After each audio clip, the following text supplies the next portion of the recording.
3 దేశాలపై Iran బాంబులు, వణుకుతోన్న పశ్చిమాసియా. నిత్యం బాంబుల మోత, జనావాసాలపై పడుతున్న క్షిపణులు. ఫలితంగా పశ్చిమాసియా దేశాలు వణికిపోతున్నాయి. హమాస్ ఇజ్రాయెల్ యుద్ధంతో మొదలైన ఈ ఉద్రిక్తతలు రోజురోజుకు తీవ్రమవుతున్నాయి. ఈ యుద్ధం మరిన్ని దేశాలకు విస్తరిస్తుండడం కలవరపెడుతోంది.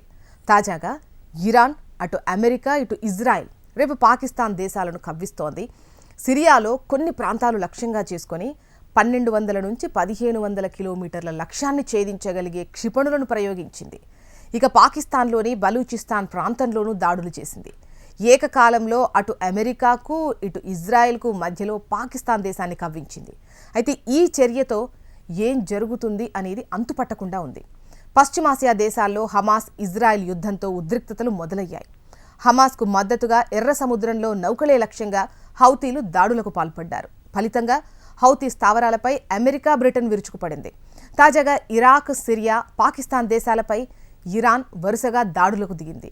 గత 2 సంవత్సరాలుగా యుక్రెయిన్, రష్యా దేశాల మధ్య యుద్ధం కొనసాగుతున్న విషయం మనకు తెలిసిందే. తాజాగా నెలకొన్న ఈ పరిణామాలు 3వ ప్రపంచ యుద్ధానికి దారి తీస్తాయా అనే ఆందోళనలు వ్యక్తమవుతున్నాయి. ముఖ్యంగా ఇరాన్ పాకిస్తాన్లోని బలూచిస్తాన్ ప్రాంతంలో ఉగ్రవాదుల స్థావరాల లక్ష్యంగా దాడులు చేసింది. సున్నీ మిలిటెంట్ గ్రూప్ జైషే అల్ అదిల్కు చెందిన 2 ప్రధాన స్థావరాలపై డ్రోన్లు, క్షిపణులతో దాడి చేసింది. దీనిపై పాకిస్తాన్ తీవ్రంగా ఆగ్రహం వ్యక్తం చేసింది. ఇరాన్ తమ గగనతల ఉల్లంఘనకు పాల్పడిందని ఆరోపించింది. ఇరాన్ చేసిన దాడుల్లో 2 చిన్నారులు మృతి చెందారని ఆగ్రహం వ్యక్తం చేసింది. తమ దేశం నుంచి ఇరాన్ రాయబారిని బహిష్కరిస్తున్నట్లు ప్రకటించింది. అంతేకాదు, ఇరాన్ దేశంలో ఉన్న తమ రాయబారిని వెనక్కు పంపించింది. అంతేకాదు, ఇరాన్ చర్యలకు తీవ్ర పరిణామాలుంటాయని హెచ్చరించింది. బాంబుల వర్షం కూడా కురిపించింది పాకిస్తాన్. ఇరాన్ చేసిన దాడుల తర్వాత పాకిస్తాన్, ఆఫ్ఘనిస్తాన్తో సరిహద్దులు పంచుకునే ఈ సిస్తాన్ ప్రావిన్స్లో ఇరాన్ రెవల్యూషనరీ గార్డ్స్కు చెందిన సభ్యుడిని గుర్తు తెలియని వ్యక్తులు కాల్చి చంపడం పెను సంచలనానికి దారితీసింది. మరోవైపు శత్రువులను ఎదుర్కొనేందుకు తమ క్షిపణి శక్తిని మరింత సమర్థవంతంగా వాడుకునేందుకు ఏమాత్రం వెనకాడబోము అంటూ అటు ఇరాన్ ప్రకటిస్తుండడం విశేషం. ఇక ఈ దాడులు జరుగుతుండగానే హమాస్, ఇజ్రాయెల్ మధ్య యుద్ధం తీవ్రత మరింత పెరిగింది అని చెప్పొచ్చు. దాడులు, ప్రతిదాడులతో ఆ ప్రాంతం మొత్తం భీకరంగా మారింది. హమాస్కు ఇరాన్, యెమెన్, హౌతీలు మద్దతుగా ఉన్నాయి.